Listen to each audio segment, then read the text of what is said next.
जावेद मीर मुस्तफा साहबन गंडित गड खुदा ने कही कि ये नाज मगर ऐसे उसको पता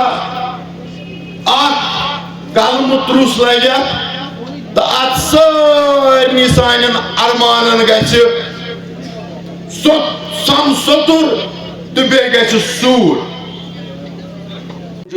अस दीतो पार्लियामेंट खतर वोट अस दीत 2019 मज 3 seat one M P one M P अकिस रेतस doctor Farooq Abdullah M P national कर सारी गिड कर अकन त्रक्र अकन बरहान फारूक अब्दुल्ला वजनस मज गो फारूक सबी गो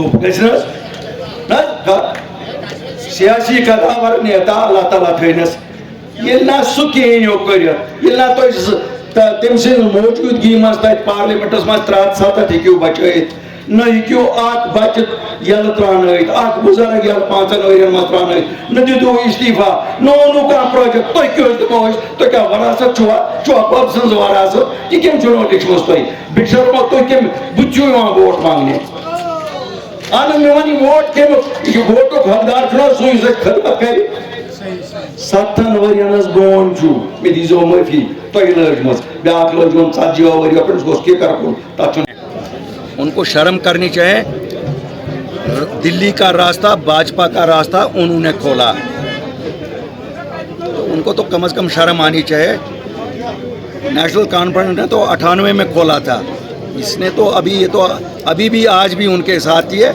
मेरा मुंह ना ज़्यादा खुलवाएं क्योंकि बहन है इसलिए हम लिहाज करें। अच्छा, क्योंकि जिस तरह से राजौरी या अनंतनाग सीट का ये पोलिंग डिले हुआ, उन्होंने कहा कि शायद ये चाहते हैं कि महबूबा मुफ्ती पार्लियामेंट में न जाए। मैं क्यों चाहूँगा वो जाए? ये क्या मैं बेवकूफ़ हूँ? मैं तो इसीलिए लड़ रहा हूँ कि उसको वहाँ वो ना पहुँचे। क्यों? मक्कार सबसे बड़ी वो है। ये दोनों जमातें मक्कारों की जमातें, ये कातिल हैं यहाँ की, इन्होंने बच्चों का कत्ल किया है। तो मैं क्यों चाहूँगा? मेरी तो इसीलिए तो मैं लड़ रहा हूँ उनके खिलाफ। मेरी जमात जो लड़ रही है वो किस लिए लड़ रही है? अच्छा, मुझे बताइए, क्योंकि आप जो बातें कहते आ रहे थे पहले से, जब दफ़ा 370 मनसूख हुआ उसके बाद अब इस इलेक्शन में देखा जा रहा है कि चाहे एनसी हो, पीडीपी हो, वो कह रहे हैं लोगों के पास जा रहे हैं विकार के लिए लड़ेंगे। वो विकार तो मैंने बोला ना, ये मुझे बताएं ना ये क्या क्या करेंगे, कि कब लाएंगे नौजवानों को राह करके, रियासत कब वापस लाएंगे, armed forces special powers act कब हटवाएंगे, आर्मी को बारकों में वापस कब भेजेंगे, उस पर बात करें। हमें विकार पता है इनका विकार क्या है। इनका विकार का मतलब है कुर्सी मिल गई सब विकार मिल गया, इनका कुर्सी गई विकार गया। अब कश्मीरी वो कश्मीरी नहीं है, और आज हम कोई ख़ानदानी राज वाले लीडर नहीं हैं, हम टंके की चोट बोलने वाले लीडर हैं। इन्होंने ही विकार और इज़्ज़त जम्मू कश्मीर के लोगों की ख़त्म की, इन 2 ख़ानदानों ने। अच्छा, आपने अपनी तकरीर में कहा कि अगर ये लोग पावर में होते हैं तब सेंटर इनके लिए अच्छा है, और जब इक़्तिदार में नहीं होते तो सेंटर की बुराई करते हैं। आप देख लो, आज तक तो यही रिवायत रही है। क्यों? इलेक्शन से पहले दिल्ली को गालियाँ निकालते हैं, इलेक्शन के दूसरे दिन ये उनके चाचे माँ से सब कुछ बन जाते हैं। लेकिन इंशाल्लाह इस बार, पहले तो ये जीतते थे, इस बार जीत इनके नसीब होगी ही नहीं इंशाल्लाह। इसलिए इनको गालियाँ ही निकालते रहना पड़ेगा। ये फ़िलहाल सीखें और गालियाँ निकालना।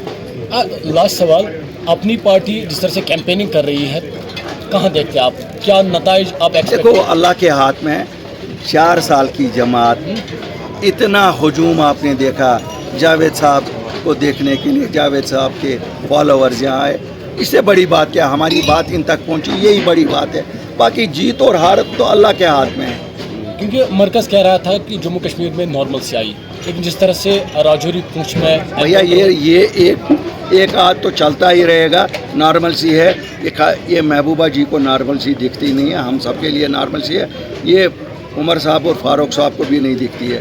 فاروق صاحب نے اب پرسوں کہا کہ اب وقت شہادت آ گیا، اب مجھے پتہ نہیں ہے وقت شہادت کس کو وہ کہتے ہیں، کرسی کے ملنے کو وقت شہادت کہتے ہیں کہ یا کرسی کے نہ ملنے کو کہتے ہیں؟ تو اب ان سے ہی سوال کرنا پڑے گا شہادت کس کو وہ کہتے ہیں۔ میری نظر میں تو جو ایمان پہ، اسلام کے راستے پہ